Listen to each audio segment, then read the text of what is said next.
Hi ಎಲ್ಲರಿಗೂ ನಮಸ್ಕಾರ. ನಾನು ಕಾವ್ಯ. ಇವತ್ತು ನಾವು ಮುದ್ದೆ ಹೇಗೆ ಮಾಡೋದು ಅಂತ ನೋಡ್ಕೊಳ್ಳೋಣ.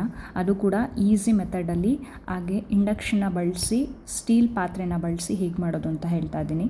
ನೋಡಿ, ಮೊದಲಿಗೆ ನಾನು ಇಲ್ಲಿ ಸ್ಟೀಲ್ ಪಾತ್ರೆನ ತೊಗೊಂಡಿದ್ದೀನಿ. ಅದಕ್ಕೆ 2 ನೀರು ಕುಡಿಯೋ ಲೋಟದಲ್ಲಿ ನೀರನ್ನ ಹಾಕ್ತಾ ಇದ್ದೀನಿ. ಇದು ನಾನು ಮಾಡ್ತಾ ಇರೋದು ಇಬ್ಬರಿಗೆ ಮುದ್ದೆ, ಹಾಗಾಗಿ 2 ಲೋಟ ತೊಗೊಂಡಿದ್ದೀನಿ. ಅಂದರೆ ನೀವು ನೀರು ಕುಡಿಯೋ ಲೋಟದಲ್ಲಿ 2 ಲೋಟ ನೀರು ತೊಗೋಬೇಕು. ಅದಕ್ಕೆ ಸ್ವಲ್ಪ ಉಪ್ಪು ಹಾಕ್ತಾ ಇದ್ದೀನಿ. ಇದು ಉಪ್ಪು ಹಾಕಿದ ತಕ್ಷಣ ನಾವೇನು ಮಾಡಬೇಕು, ಇಂಡಕ್ಷನ್ ಸ್ಟಾರ್ಟ್ ಮಾಡೋಕ್ಕಿಂತ ಮುಂಚೆ ಇದನ್ನೆಲ್ಲ ಮಾಡ್ತಾಯಿದ್ದೀನಿ ನಾನು. ಹಾಗೆ ಒಂದು ಟೀ ಲೋಟದಲ್ಲಿ 1 ಕಪ್ ಆಗೋಂಗೆ ರಾಗಿ ಹಿಟ್ಟನ್ನ ತೊಗೊಂಡು ಆಮೇಲೆ ನಾನು ಇಂಡಕ್ಷನ್ನ ಸ್ಟಾರ್ಟ್ ಮಾಡ್ಕೊತಾ ಇದ್ದೀನಿ. ನೀವು ನೋಡ್ತಿರ್ಬೋದು. ಇವಾಗ ನಾವು ರಾಗಿ ಹಿಟ್ಟನ್ನ ಅದು ಬೆರೆತ್ಕೊಳೋಂಗೆ ಕಲಿಸ್ತಾ ಹೋಗಬೇಕು. ನೋಡಿ, ಗೊತ್ತಾಗ್ತಾ ಇದೆ ಅನಿಸುತ್ತೆ ನಿಮಗೆ. ಅದು ಗಂಟಾಗುತ್ತೆ ಅಂತ ಏನು ಚಿಂತೆ ಮಾಡಬೇಡಿ. ಅದು ನೀವು ಕಲಿಸ್ತಾ ಹೋದಂಗೆ ಅದು ನೀರು ಬಿಸಿ ಆಗ್ತಾ ಇರುವಾಗ ಗಂಟುಗಳೆಲ್ಲ ಒಡೆದೋಗುತ್ತೆ. ಹಾಗೆ ನಾವು ಕಲಿಸ್ತಾ ಇರಬೇಕು. ಇದು ಇಂಪಾರ್ಟೆಂಟ್ ಸ್ಟೆಪ್ಪು. ಬಿಕಾಸ್ ನಾವು ಇದು ಕಲಿಸೋದನ್ನ ಬಿಟ್ಟರೆ ಗಂಟಾಗುತ್ತೆ. ಅದು ಒಂದು ಮುದ್ದೆ ಹದಕ್ಕೆ ಬಂದಾಗ, ಒಂದು ಕೊಟ್ಟರೆ ಹದಕ್ಕೆ ಬಂದಾಗ ಅದನ್ನ ಗೂರಾಡೋದನ್ನ ನಿಲ್ಲಿಸ್ಬೇಕಾಗತ್ತೆ. ನೋಡಿ, ನಾನು ತೋರಿಸ್ತಾ ಇರೋ ಹಾಗೆ ನೀವು ಕೈ ಬಿಡದೆ ಗೂರಾಡ್ತಾ ಇರಬೇಕು. ಈ ರಾಗಿನಲ್ಲಿ ತುಂಬಾ ಹೆಲ್ತ್ ಬೆನಿಫಿಟ್ಸ್ ಇದೆ, ಅದು ನಿಮಗೆ ಗೊತ್ತಿರ್ಬೋದು. ಇದು ರಾಗಿ ಒಂದು ಪ್ಲ್ಯಾಂಟ್ ಬೇಸ್ಡ್ ಪ್ರೋಟೀನ್. ಯಾರೆಲ್ಲ ವೆಜಿಟೇರಿಯನ್ಸ್ ಆಗಿರ್ತೀರ ಅವರು ಈ ರಾಗಿನ ಒಂದು ಪ್ರೋಟೀನ್ ಸೋರ್ಸ್ ಆಗಿ ಬಳಸ್ಬೋದು. ಹಾಗೆ ಇದು rich in calcium and potassium. ಅದರಿಂದ ನಮಗೆ ಬೋನ್ಸ್ ಮತ್ತು ಜಾಯಿಂಟ್ಸ್ ಎಲ್ಲ ಸ್ಟ್ರೆಂತ್ ಆಗುತ್ತೆ. ಇದು ರಿಚ್ ಇನ್ ಫೈಬರ್ ಇದೆ, ಅದಕ್ಕೆ ನಮಗೆ ವೆಯ್ಟ್ ಲಾಸ್ ಆಗೋಕ್ಕೆ ತುಂಬ ಹೆಲ್ಪ್ ಮಾಡುತ್ತೆ. ಹಾಗೆ ಬ್ಲಡ್ ಶುಗರ್ ಲೆವೆಲ್ಸ್ ಕೂಡ ಬೇಗ ಸ್ಪೈಕ್ ಆಗದೆ ಇರೋಂಗೆ ಕಂಟ್ರೋಲ್ ಮಾಡುತ್ತೆ. ಹಾಗಾಗಿ ನಾವು ರಾಗಿ ಬಳಸೋದು ತುಂಬ ಉತ್ತಮ ದಿನನಿತ್ಯದಲ್ಲಿ. ರಾಗಿ ತಿಂದವನಿಗೆ ರೋಗನೇ ಇಲ್ಲ ಅಂತ ಹೇಳ್ತಾರೆ. ಹೌದು, ಅದು ನಿಜ. ನಾವು ದಿನನಿತ್ಯ ಯಾವುದಾದ್ರೂ ಒಂದು ಮೀಲಲ್ಲಿ ರಾಗಿನ ಯಾವುದಾದ್ರೂ ವೆರೈಟಿಯಲ್ಲಿ ಬಳಸಿದ್ರೆ ತುಂಬ ಒಳ್ಳೆಯದು. ನೀವು ನೋಡಿದ್ರಲ್ಲ, ರಾಗಿ ಹಿಟ್ಟು ಗೂರಾಡ್ತಾ ಅಂದರೆ ಅದು ತಿಕ್ಕಾಗ್ತಾ ಬರುತ್ತೆ. ಆವಾಗ ಅದು ಕುದಿಯೋಕ್ಕೆ ಸ್ಟಾರ್ಟ್ ಆಗುತ್ತೆ. ಅಲ್ಲಿ ತನಕ ನೀವು ಕೈ ಬಿಡದೆ ಗೂರಾಡ್ತಾ ಇರಬೇಕು. ಆಮೇಲೆ ನಾನು ಒಂದು 2 ಮಿನಿಟ್ಸ್ ಪ್ಲೇಟ್ ಮುಚ್ಚಿ ಇಟ್ಟಿದ್ದೆ.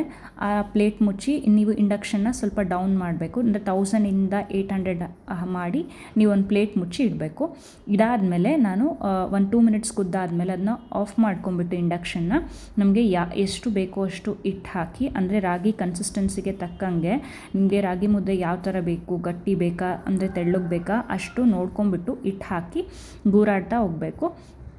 ನೋಡಿ, ನಾನು ಹಿಂಗೆ ಮಾಡ್ತಾ ಇದ್ದೀನಲ್ಲ, ಆ ಥರ ನಾನು ಸ್ವಲ್ಪ ಅಗಲವಾಗಿರೋ ಪಾತ್ರೆನ ತೊಗೊಂಡ್ರೆ ನೀವು ಗೂರಾಡಬೇಕಾದ್ರೆ ತುಂಬ ಸುಲಭ ಆಗುತ್ತೆ. ನೀವು ನೋಡ್ತಿರ್ಬೋದು, ಎಲ್ಲರೂ ಅಲ್ಯೂಮಿನಿಯಂ ಪಾತ್ರೆಯಲ್ಲಿ ಮುದ್ದೆ ಮಾಡ್ತಾರೆ. ಸ್ಟೀಲ್ ಪಾತ್ರೆಯಲ್ಲಿ ಮಾಡಿದ್ರೆ ಅದು ತಳ ಹಿಡಿಯುತ್ತೆ ಅಂತ. ಇವಾಗ ನಾನು ತೋರಿಸ್ತಾ ಇರೋದು ನಿಮಗೆ ಸ್ಟೀಲ್ ಪಾತ್ರೆಯಲ್ಲಿ, ಅದು ಕೂಡ ಇಂಡಕ್ಷನಲ್ಲಿ. ಸೊ ನಾನು ಇಷ್ಟು ಮಾಡಬೇಕಾದ್ರೆ ನಾನು ಇಂಡಕ್ಷನ್ನ ಆಫೇ ಮಾಡಿದ್ದೀನಿ. ಹಾಗೆ ಇಂಡಕ್ಷನ್ ಬೇಸ್ ಕೂಡ ಹೀಟ್ ಆಗಿರೋದ್ರಿಂದ ಅದು ಬಿಸಿನೇ ಇರುತ್ತೆ. ಇದು ಮಾಡಬೇಕಾದ್ರೆ ನೀಟಾಗಿ ನಾವು ಗೂರಾಡೋಕ್ಕೆ ಹೆಲ್ಪ್ ಆಗುತ್ತೆ. ಹಾಗೆ ತಳ ಹಿಡಿಯಲ್ಲ. ಇವಾಗ ಇಂಡಕ್ಷನ್ ಆನ್ ಮಾಡ್ಕೊತಾ ಇದ್ದೀನಿ. ಅದು ಗೂರಾಡಿರೋದು ಮುದ್ದೆ ಆಲ್ರೆಡಿ ಬೆಂದಿದೆ. ನೀವು ನೋಡ್ತಿರ್ಬೋದು ಅದು ತಳ ಬಿಟ್ಟಿದೆ. ಅಂದ್ರೂ ಕೂಡ ನಾನು ಸ್ವಲ್ಪ ನೀಟಾಗಿ ಹೊಂದ್ಕೊಂಡ್ಲಿ ಮುದ್ದೆ ಅಂತ ಹೇಳ್ಬಿಟ್ಟು ನೀಟಾಗಿ ಗೂರಾಡ್ತಾ ಇದ್ದೀನಿ. ಈ ಥರ ನೀವು ಸ್ಟೀಲ್ ಪಾತ್ರೆಯಲ್ಲಿ ಹಾಗೆ ಇಂಡಕ್ಷನಲ್ಲಿ ಸುಲಭವಾಗಿ 5ರಿಂದ 10 ನಿಮಿಷದಲ್ಲಿ ಮುದ್ದೆ ಮಾಡ್ಬೋದು. ನೋಡೋದ್ರಲ್ಲ, ಇವಾಗ ಮುದ್ದೆ ಕಂಪ್ಲೀಟ್ ಆಗಿದೆ. ಅದಕ್ಕೆ ನಾನು ಇಂಡಕ್ಷನ್ ಆಫ್ ಮಾಡಿಬಿಟ್ಟು ಒಂದು ಪ್ಲೇಟ್ನ ಮುಚ್ಚಿ ಇಡ್ತಾ ಇದ್ದೀನಿ. ಸೊ ದಟ್ ಮುದ್ದೆ ಹಿಟ್ಟು ಹರಳ್ಕೊಳುತ್ತೆ. ಇವಾಗ ನೋಡ್ತಾ ಇದ್ದೀರಲ್ಲ, ನೋಡಿ, ನೀರು ಮುಟ್ಟಿ ಮುದ್ದೆ ಆಗಿದೆ ಅಂತ ನಿಮ್ಗೆ ಹೆಂಗೆ ಗೊತ್ತಾಗುತ್ತೆ ಅಂದರೆ, ನೀರು ಮುಟ್ಟಿ ಮುದ್ದೆದು ಹಿಟ್ಟನ್ನ ಮುಟ್ಟಿದ್ರೆ ನಿಮಗೆ ಅದು ಕೈಗೆ ಹತ್ತಬಾರ್ದು. ಆವಾಗ ಮುದ್ದೆ ಕರೆಕ್ಟಾಗಿ ಹಿಟ್ಟು ಬೆಂದಿದೆ ಅಂತ ಅರ್ಥ. ನೋಡಿ, ಮುದ್ದೆ ನೀವು ತಟ್ಟಿ ಹಾಕಬೇಕಾದ್ರೆ ಫಸ್ಟು ಈ ಥರ ಎಲ್ಲ ಕಡೆಯಿಂದನೂ ಮುದ್ದೆದು ಹಿಟ್ಟೇನು ಹತ್ಕೊಂಡಿರುತ್ತಲ್ಲ ಅದನ್ನೆಲ್ಲ ಒಂದು ಕಡೆ ಮಾಡ್ಕೋಬೇಕು. ಸೊ ದಟ್ ವೇಸ್ಟ್ ಆಗಲ್ಲ ಹಿಟ್ಟು ಕೂಡ. ಅದಕ್ಕೆ ನೀವು ಅಗಲವಾಗಿರೋ ಪಾತ್ರೆನ ತೊಗೊಂಡ್ರೆ ಬೆಸ್ಟು. ಈಗ ಮುದ್ದೆ ತಟ್ಟೋ ಕೈ ಬಟ್ಲಿಗೆ ನಾನು ಎಷ್ಟು ಮುದ್ದೆ ಬೇಕು ಒಬ್ಬರಿಗೆ ಅಂತ ನೋಡ್ಕೊಂಬಿಟ್ಟು ಅದನ್ನ ಹಾಕ್ಕೊಳ್ತಾ ಇದ್ದೀನಿ. ನೀವು ಯಾವಾಗಲೂ ನೀರು ಹಚ್ಕೊಂಡೇ ಇದನ್ನು ಮಾಡಿ, ಸೊ ದಟ್ ಹಿಟ್ಟು ಕೈಗೆ ಹತ್ತಲ್ಲ.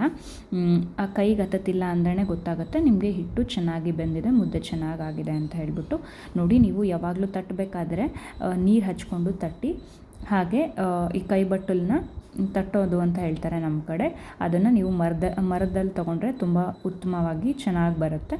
ನೋಡ್ತಾ ಇದ್ದೀರಲ್ಲ ನೀವು ಎಷ್ಟು ಚೆನ್ನಾಗಿ ಮುದ್ದೆ ಎಷ್ಟು ಸಾಫ್ಟಾಗಿ ಬಂದಿದೆ.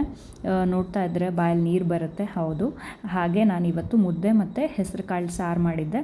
ತುಂಬ ಚೆನ್ನಾಗಾಗಿತ್ತು. ನೀವು ಕೂಡ ಮಾಡಿ. ಈ ವಿಡಿಯೋ ನಿಮ್ಗೆ ಇಷ್ಟ ಆಗಿದ್ದರೆ ಲೈಕ್ ಹಾಗೂ ಶೇರ್ ಮಾಡಿ. ನಮ್ಮ ಚಾನಲ್ನ ಸಬ್ಸ್ಕ್ರೈಬ್ ಮಾಡಿ. Thank you.